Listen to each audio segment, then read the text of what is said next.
കോഴിക്കോട്ടെ ഇടിമിന്നലിൽ 2 വീടുകൾക്ക് നാശനഷ്ടമുണ്ടായി. ചെക്യാട് പഞ്ചായത്തിലെ കോയമ്പുറം പാലത്താണ് സംഭവം ഉണ്ടായത്. 2 വീടുകളുടെയും വയറിങ്ങുകൾ കത്തി നശിച്ചു. സമീർ സി മുഹമ്മദ് വിവരങ്ങൾ നൽകും കോഴിക്കോട് നിന്ന്. സമീർ പറയും. Good morning എസ്കെഎൻ. കോഴിക്കോട് ജില്ലയിലെ വിവിധയിടങ്ങളിൽ ശക്തമായ മഴ തുടരുന്നു. ഒപ്പം തന്നെ കാറ്റും ഇടിമിന്നലും ഉണ്ടായിട്ടുണ്ട്. അത്തരത്തിലാണ് ചെക്യാട് പഞ്ചായത്തിലെ 2 വീടുകൾക്ക് നാശനഷ്ടം ഉണ്ടായിരിക്കുന്നത്. ഇടിമിന്നലിലാണ് ഈ വീടുകളുടെ ഇലക്ട്രിക് വയറുകളെല്ലാം തന്നെ കത്തി നശിച്ചു. ഇലക്ട്രിക് ഉപകരണങ്ങളും കത്തി നശിച്ചിട്ടുണ്ട്. ഒപ്പം തന്നെ അവരുടെ വീടിൻ്റെ തറയ്ക്ക് വിള്ളൽ വീണിട്ടുണ്ട്.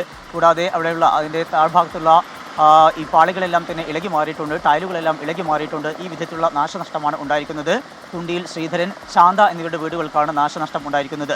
ഒപ്പം തന്നെ മഴ ശക്തപ്പെടുകയാണ്. ഇത് ഭാഗമായിക്കൊണ്ട് ഏതാനും ഭാഗങ്ങളിലൊക്കെ തന്നെ വലിയ രീതിയിലുള്ള വെള്ളക്കെട്ട് ഇപ്പോഴും നിലനിൽക്കുന്ന ഒരു സാഹചര്യമുണ്ട്. കൂടാതെ മരങ്ങൾ വീണുകൊണ്ട് ഗതാഗത തടസ്സമുണ്ടായ സംഭവങ്ങളും ഉണ്ടായിട്ടുണ്ട്.